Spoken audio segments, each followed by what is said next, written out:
I'm going to first start off by saying that what I'm about to explain in this video is very, very serious and really should be done under the proper supervision of a medical professional. Honestly, it's extremely intense and it's effective, but I want to make sure that you know that it definitely comes with some risks, and this video is purely for informational and educational reasons only. I'm talking about dry fasting versus water fasting.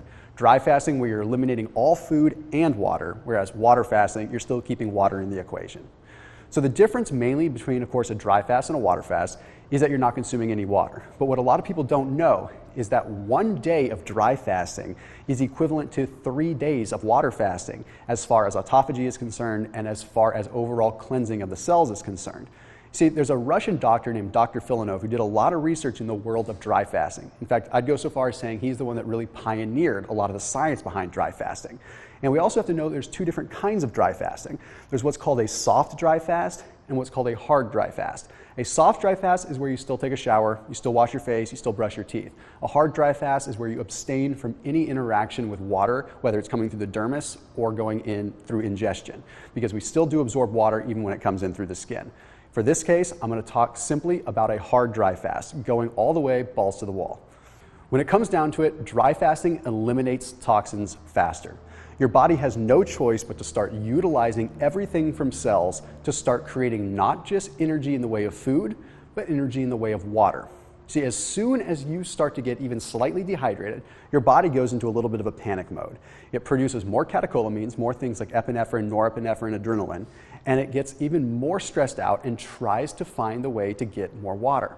So it takes any cell that is even remotely useless, cells that are not efficient at all, and it starts breaking them down for food. But it also starts splitting them apart for water. You see, ordinarily when we're fasting, we have something called autophagy that goes on. Autophagy is where your body starts recycling cells in an effort to get energy. It takes the old cells that aren't really being used and it recycles them and creates new ones, or at least processes them and excretes them. With dry fasting, this happens so much faster because the metabolic need is that much more. So in essence, only the strong cells end up surviving. All those weak cells have been consumed by the body.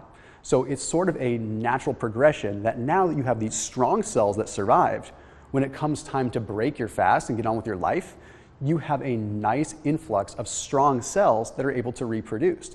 It's like survival of the fittest, but going on in your very own body. You now have a world of strong cells that are able to perform their best. And then you dry fast again, and you recycle once more. Now, the next thing we have to talk about is that the body has its ability to create its own water. We live in a world where we feel like we always have to be consuming something. But reality is our bodies have a unique ability to create a lot of things themselves. And that even comes down to water. You see, if we look at the molecular structure of water, it's pretty darn simple. You have a hydrogen and you have oxygens. Pretty darn simple. Now, when we look at fat in the body, this is where it gets really interesting. Most of the fat that is stored in our body is saturated fat. Saturated fat is saturated with hydrogens. So what ends up happening is when the body is in a dehydrated state, like when you're dry fasting, it takes the fat and it releases the hydrogen gets into your bloodstream, then you breathe oxygen and you create water. You just magically created your own water. And it is the purest, most metabolically efficient water that you could possibly ever have. Not only is it molecularly perfect, but it's also molecularly perfect for your body because you synthesized it. When you drink water from the tap or when you drink water from a spring, it may seem clean and clear, but there are so many other things going on outside the realm of just hydrogen and oxygen, it's not exactly pure. The body has to go through its own detoxification process just to consume that water. When you create your own water, it is super, super pure. That's why when you're dry fasting, you still urinate. People are always dumbfounded why when they fast and they don't drink a lot of water, they actually continue to pee, or anyone that's still eating but not drinking a lot of water still continues to urinate. Well, it's simply because the body is now having this actual metabolically clean water in the system to flush out the dirty water.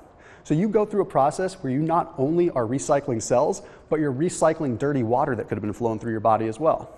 Now, theoretically, your body is going to burn more fat when you're dry fasting than in any other mode, simply because it's going to continue to thrive on the hydrogen from the fats.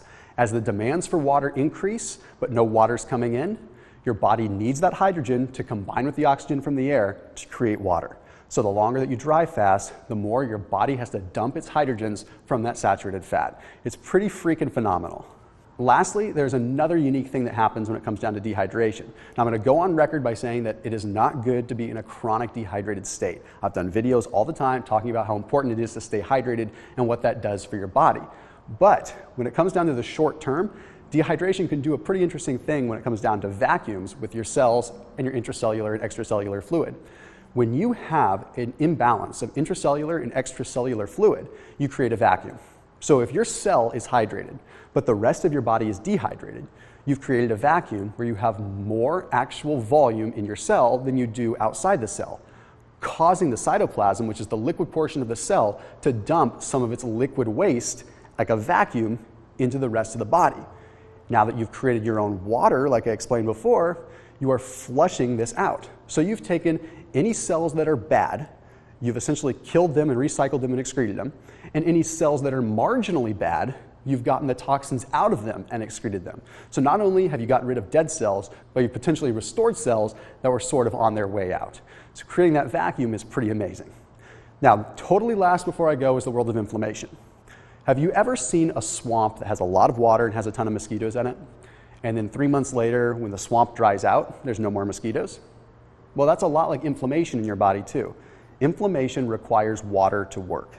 I'm not saying that you go walking around dehydrated all the time, but if you're trying to temporarily reduce inflammation, there's no simpler way than getting rid of water, because inflammation and all the inflammatory responses in your body require water to initiate that. So by having a temporary fast where you're not consuming water, those inflammatory responses and the inflammation within the body shrinks down to practically nothing. Now, be warned, there can be a rebound effect when you do start to hydrate, but for a temporary effect to get away from some pain or to recycle your body, dry fasting might just be the way to go. Now, like I said in the beginning of this video, this is absolutely educational only. I don't want anyone doing a dry fast and ultimately saying that it was dangerous for them, because I'm flat out telling you right now, this is for educational purposes only and you need to do your own research. But as always, I'm here to give you the facts, I'm here to give you the science, I'm here to give you the lowdown on what everyone else doesn't always want to teach. So as always, keep it locked in here on my channel. If you have ideas for future videos, make sure you hit them in the comment section below, and I will see you in the next video.